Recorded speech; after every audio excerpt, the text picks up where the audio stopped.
Is this thing on? What's up, everybody? Welcome back to Ransom Reviews. I guess I'm still calling it that. Haven't done a podcast in, I don't know, 6 months. Kind of forgot that this channel existed. Um, but I'm back to talk all things Celtics because what a great time to talk about the Celtics. I want to break this down into 4 different smaller episodes instead of just doing 1 hour long talk fest. So this first video is going to be just a broad overview of the Celtics season so far. I'm going to do player report cards, talk about how amazing we've been. Second part, I want to finally address the whole Ime Udoka situation. I've been thinking about it for months. I haven't said anything. I have a few things to say. Part 3, I'd like to discuss the possibility of Tatum for MVP. And part 4, I want to dedicate specifically to our interim coach, Joe Mazzulla, Bazooka Joe, as I like to call him. So that's the deal. Hang around, listen to me chat Celtics. This is a great podcast to be your pooping companion. I don't feel like doing anything with the video, so just think of it as something to listen to as you're doing something else that hopefully doesn't require that much attention. I don't know what kind of poops you're taking. Anyway, Celtics are the best team in the NBA. Let's start there. We are the best team in the NBA. There is no denying it now. Celtics just finished beating the Hawks on their home court. Not just beating them, thrashing them, really. And not just thrashing them without Marcus Smart, without our point guard, without Malcolm Brogdon, and obviously without Robin Gallinari, who we've been without all year. But obviously the Celtics undermanned going into this game. Before the game started, Atlanta, well, they still do, had the third best record in the Eastern Conference. So a lot of people thought this could be a challenging game. Not so much. Celtics are absolutely rolling right now. They're a juggernaut. They have the best offense in the NBA and apparently the best offense in the history of the league. That's what the numbers say. The numbers say that the Celtics offensive rating is the highest in NBA history since the merger. And I'll be honest with you, watching the games, it does feel like that. It does feel like you're watching something special and something historically great. And there's a lot of reasons why this is sort of all coalesced. Part of it is Joe Mazzulla, who I'll talk about later, but instead I'm just going to talk about the players and what we've seen on the court. So right now the Celtics are 12-3, best record in the NBA. They also have the best point differential in the NBA at +7. Milwaukee is right behind us at 11-3. And of course, Milwaukee has been without Middleton for the start of this year. Their defense is amazing. Their offense, not so much. And we're basically the exact foil of that. Our offense is unbelievable, and our defense has been pretty trash so far this season. It's pretty wild to think about when the Celtics were a historically great defense last year. Statistically speaking, one of the greatest defenses the NBA has ever seen in that run that we had for the second half of the season. And then you come into this season and we have almost the entirely same team, same roster, same players. Obviously, Rob is missing. We've brought in Malcolm Brogdon, but more or less the same team. And yet now we're putting up historically great offensive numbers. It's pretty just wild to think about that we could have the roster and the ability to do both of those things within the same 12 months, have the greatest defense and the greatest offense ever. It's pretty wild. So how is this happening? Because it's not like every single player on this team has taken a historic leap forward. How is the Celtics offense running at this incredibly high level? Well, again, I don't want to get too much into what makes Mazzulla so great yet. I'm saving that for later.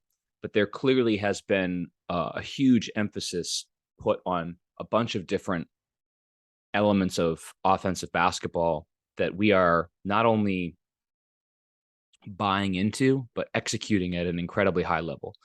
Obviously, the first part of that is the 3-point shot. Um, this kind of feels like a juiced up version of what Brad Stevens used to try to do, which is basically just everything should either be a three or should be at the rim, and eliminating long twos and 2-point shots, especially just because statistically it makes sense to do that. And this team has fully embraced that. But not only have they fully embraced it, but they have the players to do it. You've got Grant Williams shooting threes at close to 50%. You've got Sam Hauser shooting threes at close to 50%. Peyton Pritchard is starting to shoot threes better. Horford is shooting threes, I think, at a career high percentage, I think around 45%. And obviously Tatum and Brown can both hit threes. And then Derek Williams is actually hitting threes this year. He's shooting threes really well. So you've just got all of these players that can shoot. And it's amazing to watch this offense, basically like 5 dudes around the perimeter. And every single one of them, more or less, able to shoot. It spreads the floor so well, and it leaves the paint empty and leaves it open for Tatum to get to the rim, which he's done so much better at this year, for Brown to get to the rim, which he's always been great at. And it's deadly. But it's not just that, because Stevens did something similar to this. And even when Stevens was running this three and in the paint sort of offense, it wasn't that pretty to watch. It was definitely not like what we're watching now. And so this is definitely an evolution, a fine tuning of that offensive system. So it's not just about having the players and the space and the amazing spacing and leaving the paint open, but it's also all the motion that you see in this offense. Incredible. Just the cutting and the screening, having your best players screen for your bench players, the complete buy-in from the players. I mean, it's amazing. It really is amazing to watch this offense. So good. But as good as the offense has been, the defense has been almost as bad as the offense has been good. Rated in the lower half of the league, hasn't been great to watch. And I'm not exactly sure how to fix that.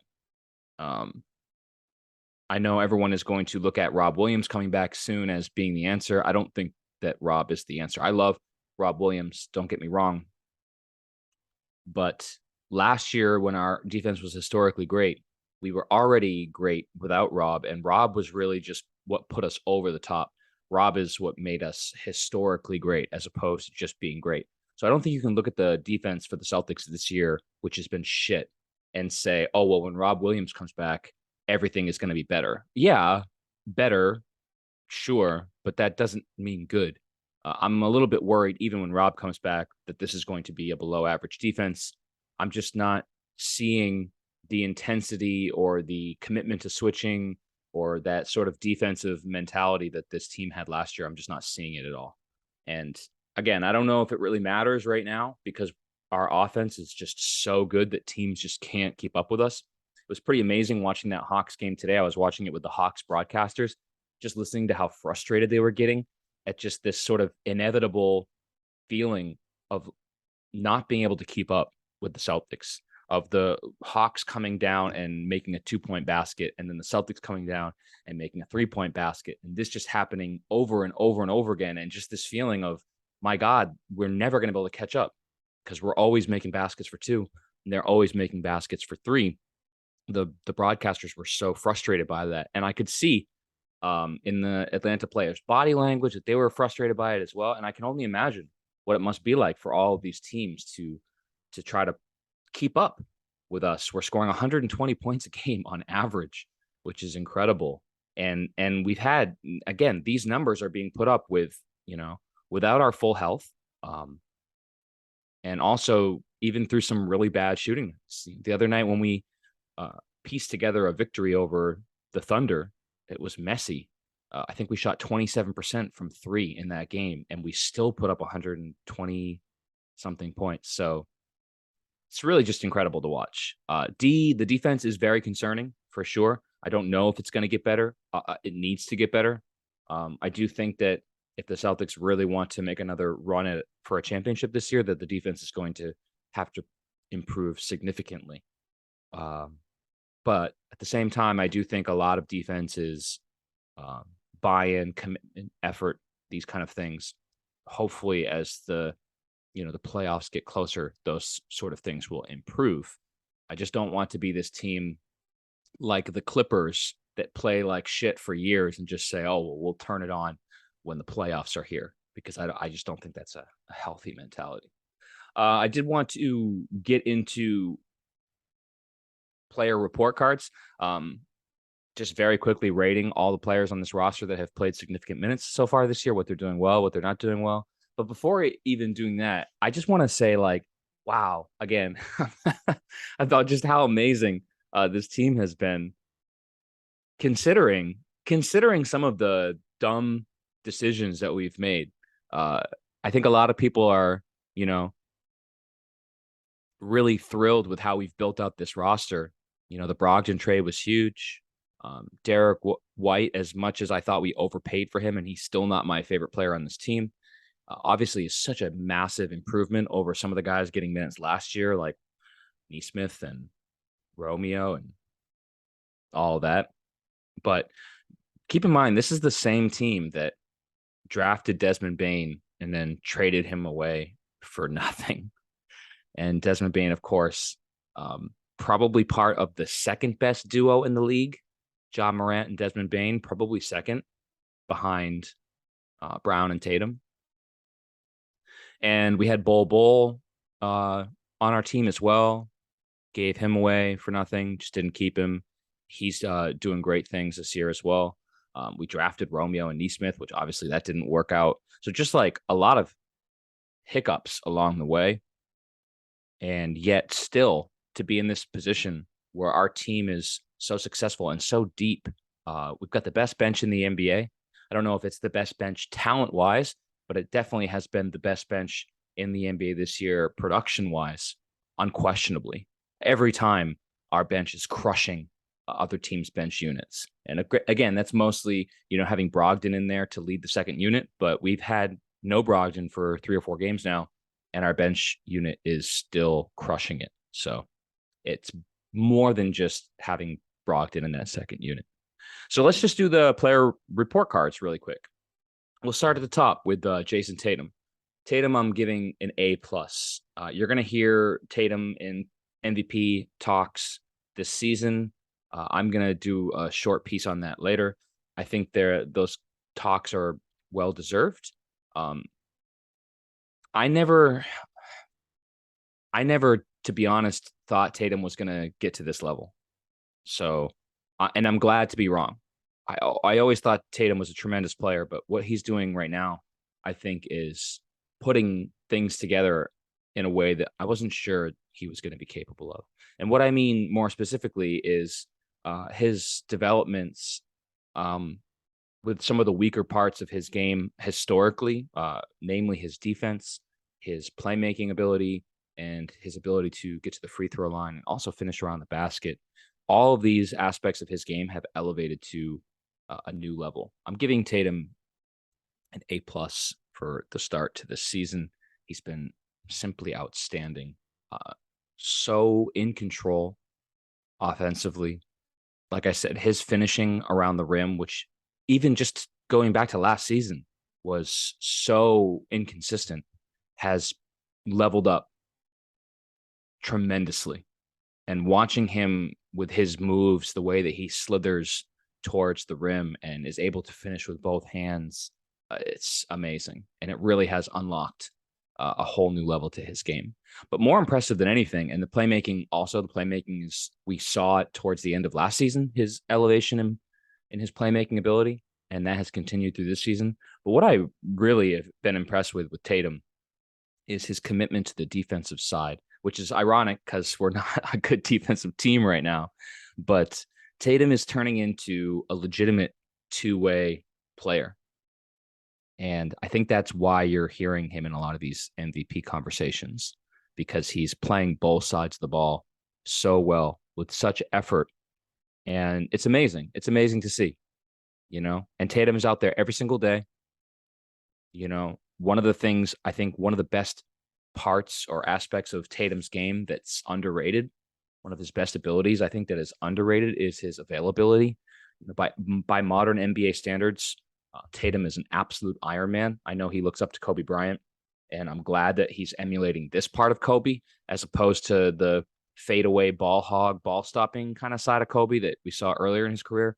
The fact that he's just able to play through this wrist injury that he's got going on, that he's always out there, that he plays a lot of minutes. You just don't see that in the modern NBA very much anymore. You always hear about load management, players taking back-to-backs off, players just getting hurt, taking it easy. And Tatum is just like out there. I think that's why he's leading the NBA in total points, or he's at least right there up at the top. And again, that's partly because he's always out there. And I think that's amazing. So yeah, amazing job by Tatum, A+. If I had to nitpick, yikes. I don't really have much to nitpick on with Tatum, honestly. I guess the one thing I would say is, some of these games, he's opening the games by just launching threes, and a lot of them are missing. It's not my favorite thing that he does. I would much rather see him sort of get to the rim first and maybe make a couple free throws, see the ball go through the hoop a couple of times so he can, get that mojo flowing before he starts launching step back threes. But again, just totally a nitpick. His numbers this season are fantastic. 32 points per game, 7.5 rebounds, 4 assists, 1.5 blocks, and a steal, and only 2.5 turnovers a game. So, yeah, amazing. Next, let's go to Jaylen Brown. Jaylen Brown, my favorite player on the Celtics. A- is what I'm going to give Jaylen Brown.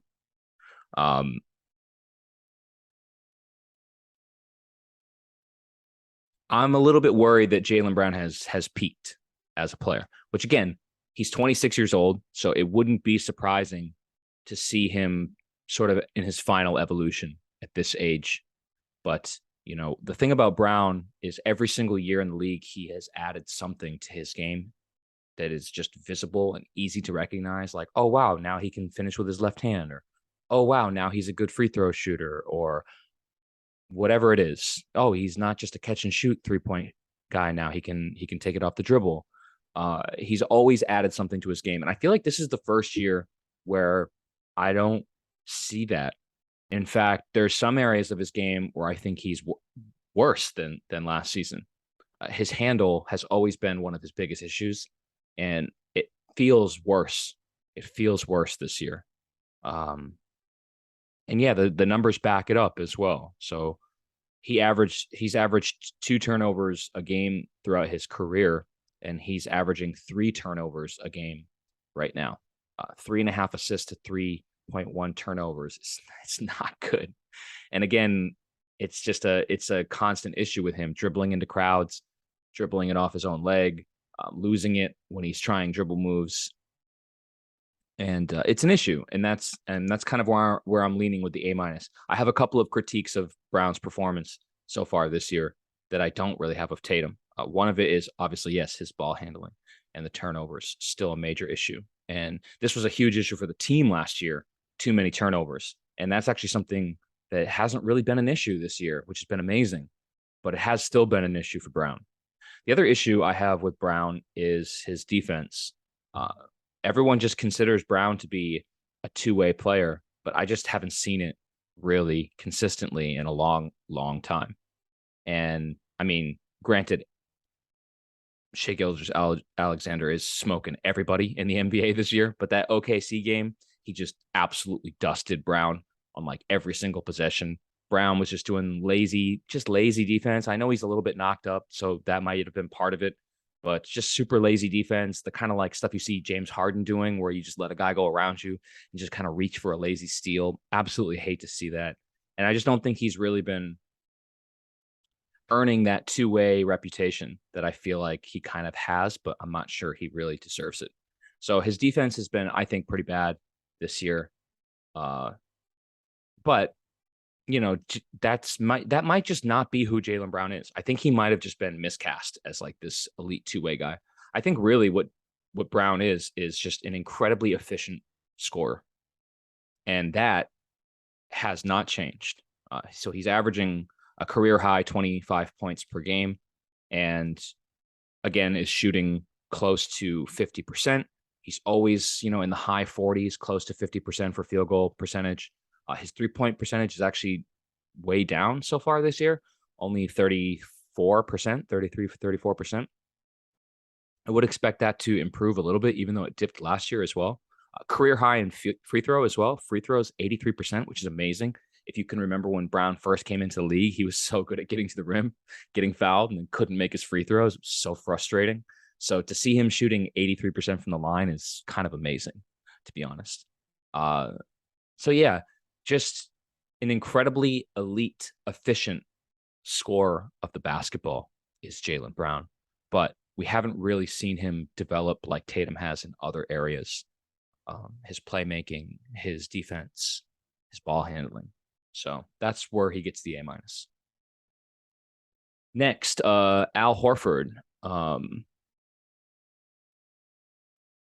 Al Horford, I'm giving an A+. I'm giving an A+ to Al Horford because you have to have a little bit of perspective here. His numbers aren't incredible. 11 points a game, 6.5 rebounds, 2 assists. These are similar numbers that he used to put up when we used to clown on him that he wasn't earning his paycheck. But damn, man, Horford's 36 years old. He's older than our head coach. And I think he's the best defender on our team.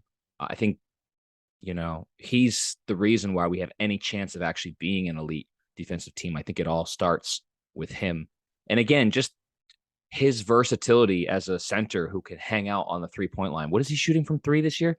45%. He's a career 36% 3-point shooter. He's shooting 45% from 3 this year. So the ability for him just to camp out in the 3-point line, and people have to respect that. And now you have all the paint open for drives and driving kicks and all these sort of advanced offensive tactics that the Celtics are running is amazing. And it's a lot of it is due to Al. And so I think Al has been awesome this year. Just, playing like a younger guy, being incredibly versatile defensively, and knocking down shots and keeping that floor spacing open. So love what I've seen from Horford this year. I'm just a little bit sad because I know like every year he does this, it's like you have to just imagine that it can't continue much longer. You got to be what is Boston going to do when we don't have Al Horford? I think that's a really big question. Probably one of the biggest questions surrounding this team is what happens when we don't have this guy. It's kind of like our defensive backbone. Okay, let's move on to Marcus Smart. I want to talk about Marcus Smart. Marcus Smart is going to get an A. Now, if you've just been watching the last couple of weeks, you could easily say A+, because I think over the last 2 or 3 weeks, Marcus Smart has played the best basketball I've ever seen him play in my life. But he also started the year really poorly. Looked kind of out of shape, slow, was getting dusted on the defensive side, which reigning defensive player of the year, getting smoked on D's, not a great look. His PER right now for the season is 13. I think like 15 is like a league average number. So again, the numbers don't really tell you that he's having this amazing year. But yeah, 3-point, he's shooting 29% from 3. I mean, he's always been a terrible 3-point shooter. But even that's bad for him. It's never good when you're having a bad year from 3 when you're a terrible 3-point shooter. But the number I really want to look at is his assist total. So he's averaging 7 assists a game and only 1.5 turnovers. That is an incredible assist to turnover ratio. And it's really come, like I said, in these last couple of weeks. I think he had this insane stretch where he had like 50 assists and 3 turnovers or something like that. That is unbelievable. And point guard Marcus Smart is everybody's favorite version of Marcus Smart. It's just amazing to watch when he embraces that role. I've always thought that Marcus was a really good passer, the best passer on our team. I remember when this whole can Marcus Smart be our point guard was like a real debate, and people like were I don't know, people didn't think that he could do it. I was always like leading the charge. I don't want to get into a whole Kyrie thing, but I never wanted Kyrie in the first place. I didn't even really want Kemba. I even back then I was like, let Marcus be our point guard. I know he's not perfect, but I think this year we're finally seeing like what good point guard Marcus Smart can really look like. And it's kind of amazing. It really is, you know. First of all, the defensive versatility that he has to be able to guard all over the floor. He does struggle with quicker guards. You know, I don't think man-to-man defense against quicker guards has really ever been his strength. You know, his defensive value comes more in the scrambles and his hustle plays, and just like his intelligent plays that he'll scrap together in clutch moments. And yeah, he's had a couple of those this year, just like crazy steals right near the out of balance line, hucking a wild pass, which turns out to be a perfect assist. And it's just been amazing to watch these last couple of weeks of him just playing such controlled basketball, which I think is a word we wouldn't usually use with Marcus Smart. Just total control, pulling the strings, finding guys in open space, making beautiful bounce passes, setting guys up, and passing out of a lot of shots, taking less shots, you know. And I think that's what we all want with Marcus. The less shots, the better. And he's been awesome. So yeah, A overall for the season, A plus the last couple of weeks. Next, let's look at Derek White. I've always kind of been a Derek White hater. I did not like the trade when we traded for Derek White. I thought we drastically overpaid for him. I thought he was pretty booty last year, to be honest with you.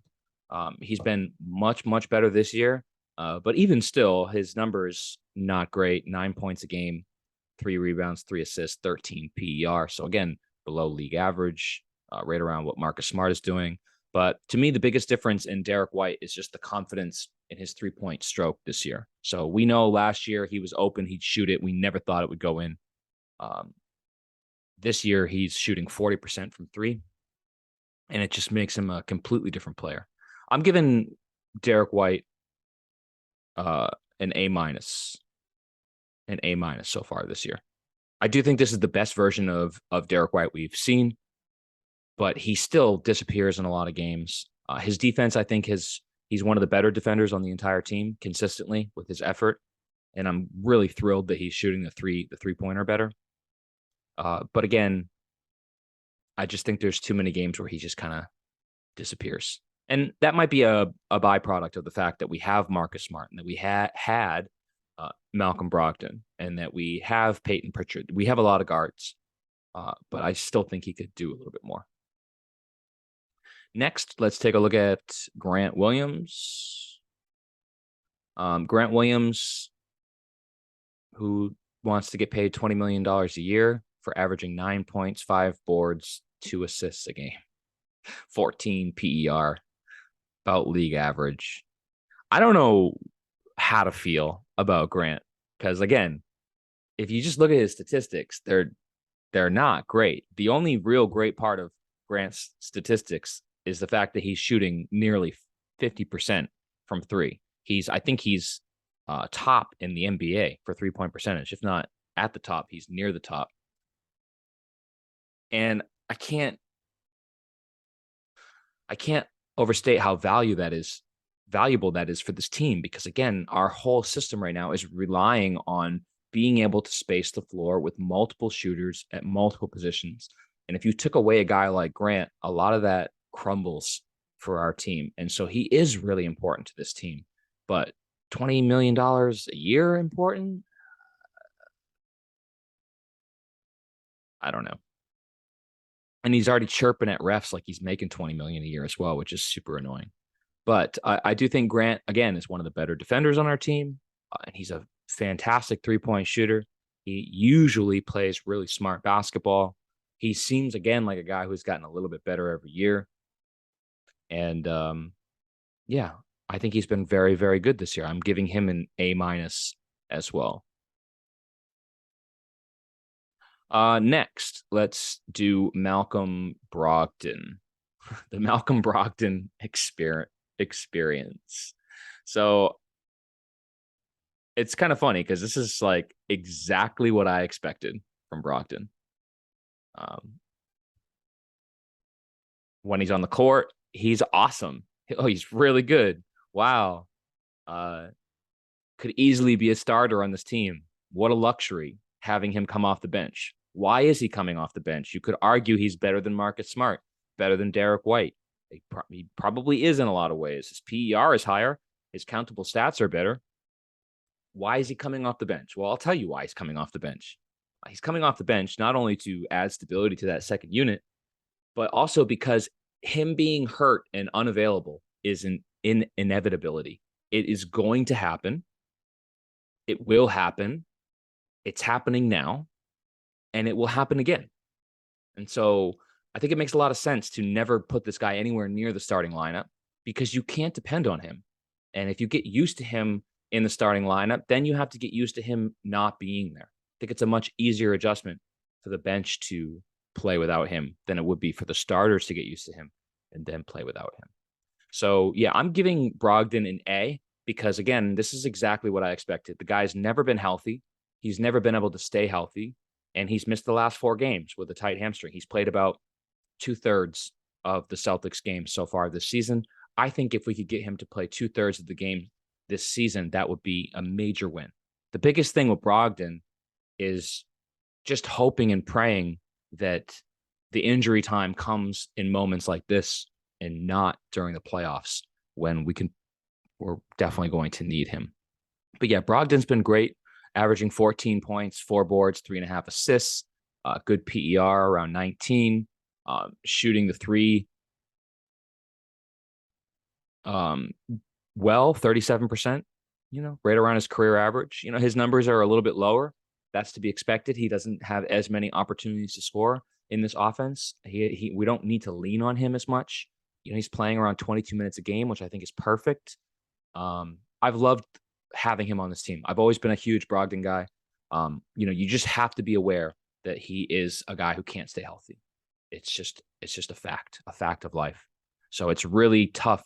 We got a couple of these guys, we got Brogdon, we got Rob Williams, guys that make a huge difference on the court, but you can't depend on them because they're not going to stay healthy. And that's what makes this whole Boston elite best team in the NBA championship potential conversation a little bit dicey. But Brogdon gets an A. Next, let's go to Sam Hauser, Sammy Automatic. Unbelievable. So Sam's averaging 7 points a game, 2 boards, 16 PER. Obviously, the most important stat is that he's shooting 45% from 3. And it feels like he's shooting 85%. Anytime Hauser gets an open look from 3, you feel like it's going in. And again, this is a guy who couldn't even get on the court last year. And, we saw him kind of show out during the summer league. We thought, oh, is he going to be legit? And then he kind of had a hard time with his first couple of games. We're like, oh, maybe not. Maybe he can't handle the NBA speed. And I think he's adjusted so well. And I love the fact that he is getting meaningful minutes. And I love the fact that he has been a meaningful contributor to the success of this team as well. Again, this is like pretty much what we wanted Nesmith to be. We wanted him to be a guy with good size that could come in and just knock down threes. Nesmith was obviously never able to do that. And thank God for Hauser, because we've needed a player like this for years. And finally we have one. And he's been, again, a huge part of the success of what this team is trying to do. Spread the floor, shooters everywhere, bombing threes all the time. Hauser's been excellent. A+, more than I could have ever have hoped for. This is honestly exactly what I was hoping for. My most optimistic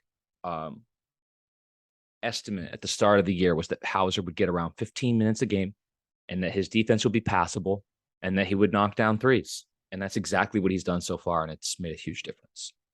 Next, my boy, Peyton Pritchard, fast PP. Averaging 5 points a game, 2 boards with a 13 PER. It's been a tough year for Pritchard. I've always been a huge fan of this guy, but I think we all knew it was going to be tough for him to get minutes this year because of our crazy guard depth.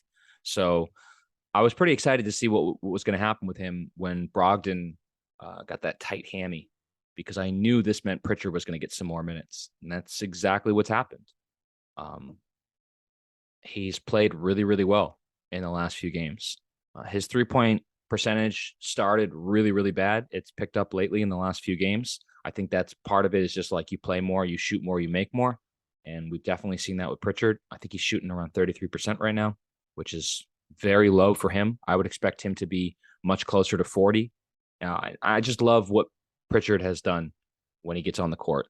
Tons of energy, hustles, rebounds the ball. One of our better rebounders, crazy, um, and just hits big shots. And I think that no one is ever going to be able to convince me that Peyton Pritchard is not an NBA player. Everyone wants to trash talk him that he's too small, he can't defend, and I get that he's small and that his defense isn't great, but I also see him hustling out there every time he plays, working hard. I don't think he's as bad as people like to make him out to be. This is not an Isaiah Thomas situation. This is not even a Kyrie situation, to be honest with you. And I love Pritchard. I'm giving him an A. I think he's been great. I hope we can find ways to get him more minutes. I'm still not opposed to the idea of trading Derek White and like a first round pick for a big man and freeing Pritchard to get more minutes. But obviously, trades right now probably a bad idea since the team is absolutely rolling. Next, let's go to Luke Cornett. Luke Cornett. Not even going to mention his stats as they're negligible, but I'm giving Cornett a B plus, and that is because I came into the season expecting that this guy was not going to play, or if he was going to play, he was going to look terrible. I've never had any faith in Cornett being a valuable member of this team, and he's surprised me lately. He's had a couple of really good games, and I think he's become playable. Which, like, when you look at the Celtics big man depth, I think being playable is a huge compliment. You know, we have Horford, and that's it. Waiting for Rob Williams to come back. And so it's like all of these third, fourth string centers that are kind of fighting over minutes, and they're all pretty bad. And I'm not sure that any of them are really NBA players. And so far of the three, Cornett, Vonleh, and Blake Griffin, Cornett has showed the most. And I think even when Rob Williams comes back, I think Cornett has now proven that he can be a valuable and successful like third string big. So yeah, B plus. Vonleh is next. Noah Vonleh. I'm giving a C. We haven't seen too much of him this year, just in spots, just when needed. I like Vonleh. I want him to succeed. I'm just not sure that he's an NBA player. I think the NBA is not sure that he's an NBA player. I think he's been on like 9 teams in 9 years, something crazy like that. I think last year he was playing in China. You know, the guy's just a fringe NBA player, and that's what I've seen from him. I like his hustle, but again, I'm just not sure that you're gonna get that much out of him. And speaking of people you're not going to get that much out of, so yeah, Vonleh gets a C. Blake Griffin, who I'm giving a D. Blake Griffin is, again, I don't know even really know how to grade him, because I didn't expect anything from him, and we've gotten nothing from him. So maybe like that's a B. I don't know. Like, I guess it depends on what your perspective is. But Blake Griffin, look, man, we saw him when we played the Nets in the playoffs last year. He's not good. I'm not sure why Brad Stevens saw that performance and said, let's bring that guy. I like Blake Griffin. I think he's had a pretty good like bench impact, just like culture guy. But he moves like I do. And that is the worst thing I could say about any person on this planet. Yeah. And what's really wild is, God, let me look this up, because I feel like he's still pretty young. I want to say he's 32. Let me see.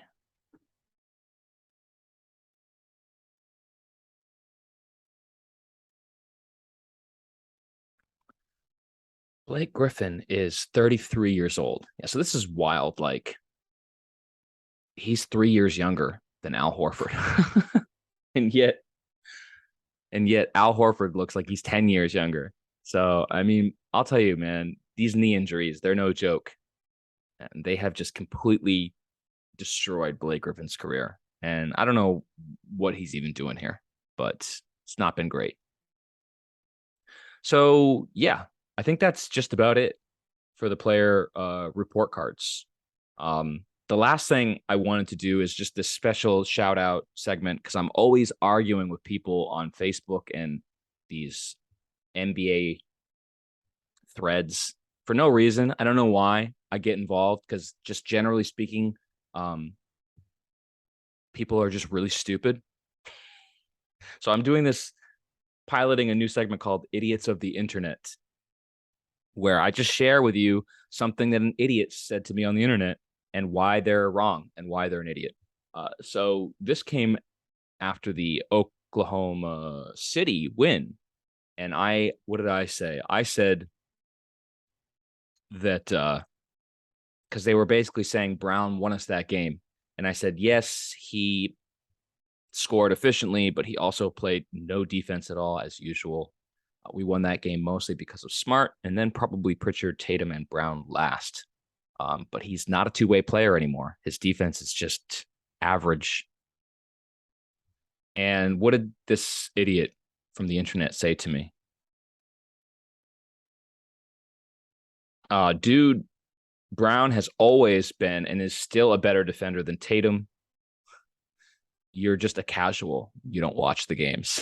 Okay. So like, this is one of my favorite arguments is calling me a casual because I watch every single game and have for years.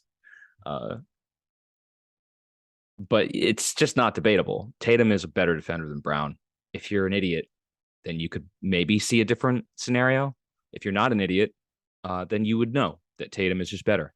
Not just better with the countable stats, but better with the eye test as well if you watch the games. There's just no argument to be made. The last time that Brown was like truly an elite defender was in that, I think it was the playoff series against Toronto like 2 or 3 or 4 years ago, where he basically just haunted the mind of Pascal Siakam. I haven't really seen Brown play elite, consistent defense since then, whereas Tatum has continually grown into this two-way player discussion. So yeah, that's your idiot from the internet. I'm sure I'll have more of those to share with you later. But yeah, Celtics, best team in the NBA, best record in the NBA, best point differential in the NBA, historically good offense. Everything is clicking. Awesome. It's great to be back. I love that my first podcast in 6 months is just me drooling all over how amazing the Celtics are. So that's it. Like I said, I got a couple more Celtics videos coming. Just wanted to stop this one now because it's already way too long. And then I'll drop the other one when I feel like it. Thanks for listening.